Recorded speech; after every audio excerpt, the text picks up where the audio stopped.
Canada के प्रधानमंत्री mark Carney इन दिनों अंतर्राष्ट्रीय राजनीति के केंद्र में आ गए हैं और इसका कारण है भारत के प्रधानमंत्री नरेंद्र मोदी को आगामी G7 समिट में आमंत्रित करना। यह समिट 15 से 17 जून 2025 तक अल्बर्टा प्रांत के कानानास्किस नामक स्थान पर होने वाली है, जहां दुनिया के 7 सबसे शक्तिशाली देश के नेता एकत्र होंगे और वैश्विक मुद्दों पर चर्चा करेंगे। इस आमंत्रण को लेकर कनाडा के भीतर खास तौर पर सिख समुदाय और उनके संगठनों की तरफ से तीखा विरोध सामने आ रहा है, क्योंकि 2023 में हुई हरदीप सिंह निज्जर की हत्या का मामला अब भी जीवंत है और उसमें भारतीय सरकार की भूमिका पर सवाल उठाए जा रहे हैं। इस संदर्भ में प्रधानमंत्री मोदी को न्योता दिए जाने को कई लोग न्याय और मानवाधिकारों के खिलाफ मान रहे हैं। हरदीप सिंह निज्जर की हत्या 2023 में कनाडा में हुई थी और तब से इस हत्या की जांच कनाडाई सुरक्षा एजेंसियों द्वारा की जा रही है। निज्जर खालिस्तानी आंदोलन से जुड़ा एक प्रमुख चेहरा माना जाता था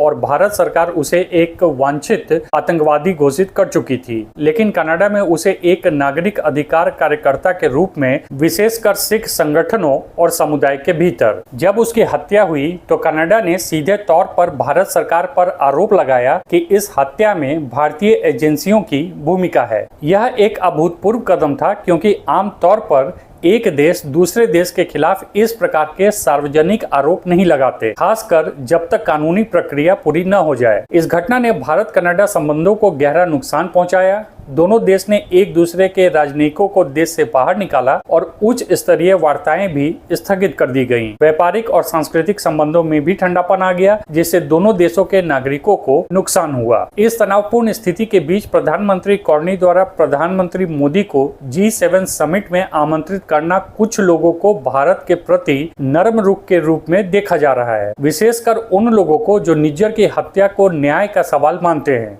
विश्व सिख संगठन और अन्य सिख संगठनों ने भी इसे एक तरह का विश्वासघात करार दिया है और इसे कनाडा के लोकतांत्रिक और मानवाधिकार मूल्यों के खिलाफ बताया है। प्रधानमंत्री कार्नी से जब मीडिया ने सीधे तौर पर सवाल किया कि वे क्या मानते हैं कि भारत सरकार की इस हत्या में कोई भूमिका रही है, तो उन्होंने सीधा जवाब देने से परहेज किया। उन्होंने कहा कि यह मामला अब भी कानूनी जांच के अधीन है। जांच प्रक्रिया काफी आगे बढ़ चुकी है और किसी भी राजनेता का उस पर बयान देना उस प्रक्रिया को प्रभावित कर सकता है। इस तरह की स्थिति में जब एक और न्यायिक प्रक्रिया चल रही हो और दूसरी ओर राजनयिक संबंधों को बनाए रखना हो, तो निसंदेह सरकारों के लिए संतुलन बनाना कठिन हो जाता है। प्रधानमंत्री कार्नी ने भारत को दिए गए आमंत्रण के फैसले का बचाव करते हुए यह कहा कि भारत इस समय दुनिया की 5वीं सबसे बड़ी अर्थव्यवस्था है, साथ ही सबसे अधिक जनसंख्या वाला देश भी है और वैश्विक सप्लाई चेन में उसकी भूमिका बहुत अहम है। उन्होंने कहा कि ऐसे समय में जब विश्व को आर्टिफिशियल इंटेलिजेंस, ऊर्जा संकट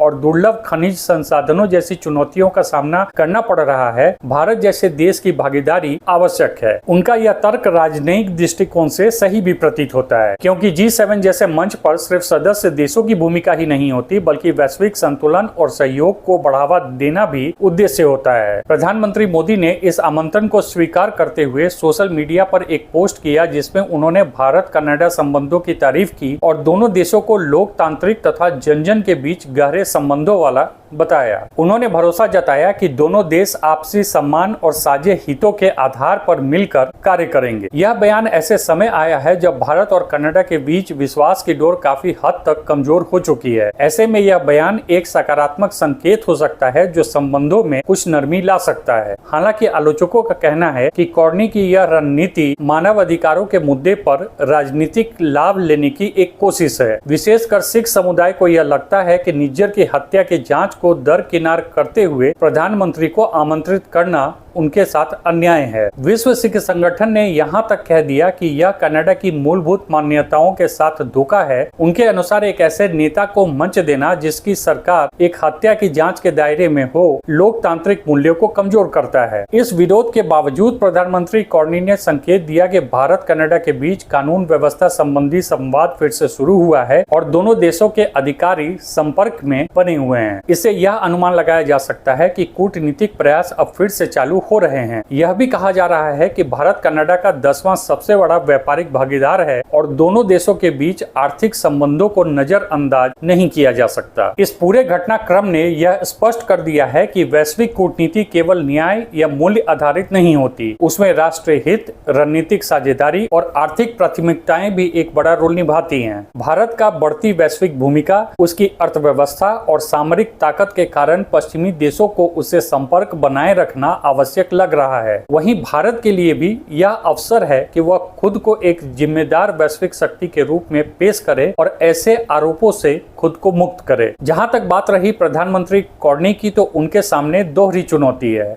एक और उन्हें वैश्विक मंच पर भारत जैसे देश के साथ संबंध बनाए रखना है, वहीं दूसरी ओर उन्हें अपने देश के भीतर खासकर सिख समुदाय की नाराजगी और मानवाधिकार संगठनों के विरोध का सामना भी करना है। यह विरोध केवल भावनात्मक या सांप्रदायिक नहीं है, बल्कि यह एक ऐसे दौर में हो रहा है जब लोकतंत्र, मानवाधिकार और न्याय जैसे विषय वैश्विक विमर्श का हिस्सा बन चुके हैं। इस विरोध का असर आगे चलकर कनाडा की घरेलू राजनीति पर भी पड़ सकता है, खासकर तब जब सिख समुदाय देश के कई हिस्सों में प्रभावी हैं और राजनीतिक रूप से सक्रिय भी हैं। यदि यह विरोध व्यापक जन समर्थन हासिल कर लेता है, तो यह प्रधानमंत्री कॉर्नी की छवि और उनकी राजनीतिक स्थिति को चुनौती दे सकता है।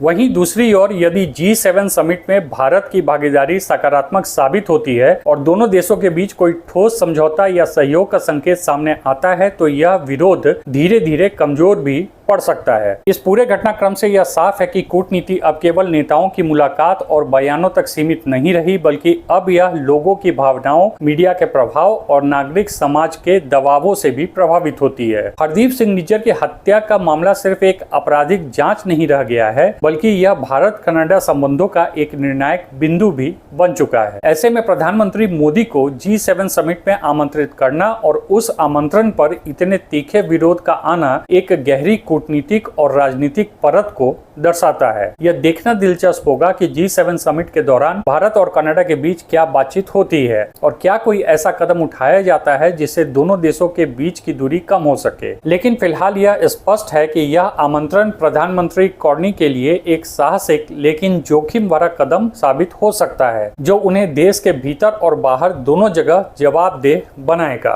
अब यह देखने वाली बात होगी कि आगामी G7 समिट में क्या बातें सामने निकलकर आती हैं और क्या G7 समिट के जरिए दोनों देश अपने रिश्तों को सुधार पाएंगे।